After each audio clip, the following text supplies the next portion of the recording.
All right, it's morning time. I'm going for a walk in the woods. I woke up not too long ago. Hair looks fantastic today, by the way. Fresh and so clean.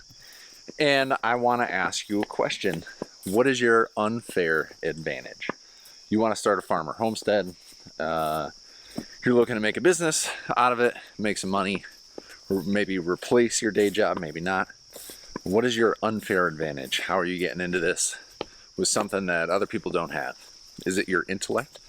Are you smarter, have better ideas, better problem solver, business acumen from a current or past career that you can apply to your new agricultural venture?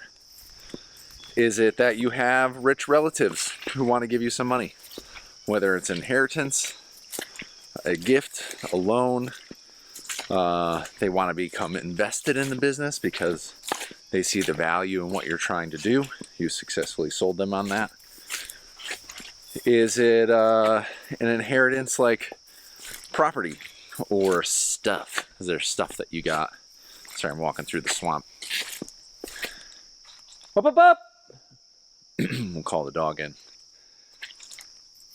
Is there stuff that you have or are getting, that you have a piece of land or something that you're entitled to? You have a former career where you've produced a lot of capital and you're able to invest that in that future venture, and you're gonna have to live off that for a while, or leverage these unfair advantages in a way that will build and grow and invest in your future, knowing that there's a lot of risk involved.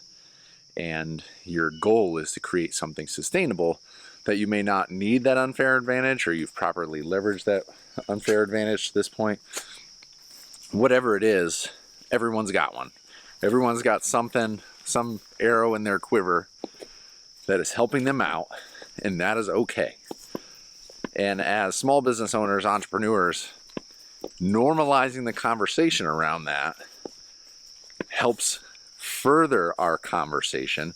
So you're not just sitting there wondering how these people are doing this. Oh, they're doing this only because this, and without the full.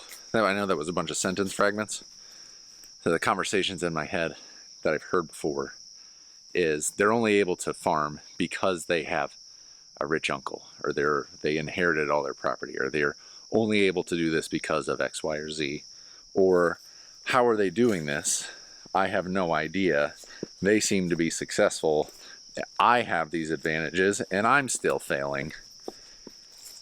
Two different conversations, both that I've heard happen in the space a number of times. It's one of the millennials' favorite pastime is to try to guess how other people afford their lifestyles, because 2024 is pretty rough, right?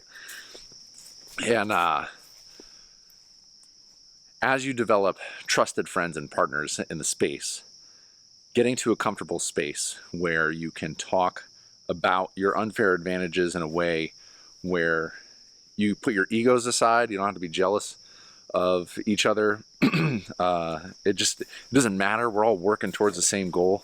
It's all tough to take vacations, afford kids, pay for home repairs, fix cars, all the things. It's life is expensive right now. So if we can have open discussions about our finances, even just the farm finances, just say, here's where the money's coming in, here's where I'm making it, here's where I have an advantage that I can leverage, and work together as a group with trusted peers to then continue to grow and build this movement. And there's new ideas for models that are catching on for how to sustain these types of communities. That's for a future video. If you're in the livestock space, and especially pasture poultry, but poultry people also do pretty much every other animal, and you're looking for a community of these people, will have open conversations about what the unfair advantage is, how the business works, how are you funding things, where your margins are, how do you manage employees. That all happens at the American Pasture Poultry Producers Association. I'm sure there are a lot of nonprofits that are good in this respect, but the one that I am nearest and dearest to is APPA, and you can visit that at appa.org. Let me know what you think. Either share your unfair advantage or some unfair advantages that you have witnessed that have helped other people's farm businesses or homesteads make a little extra money. Maybe it's making money off of YouTube and selling books. That's an unfair advantage because it's an extra income stream. But yeah, I'd like to know what you guys think of this concept. Leave it in the comments below. Anything else? That's it for today. Take care of yourselves, and until next time, I will see you out in the field.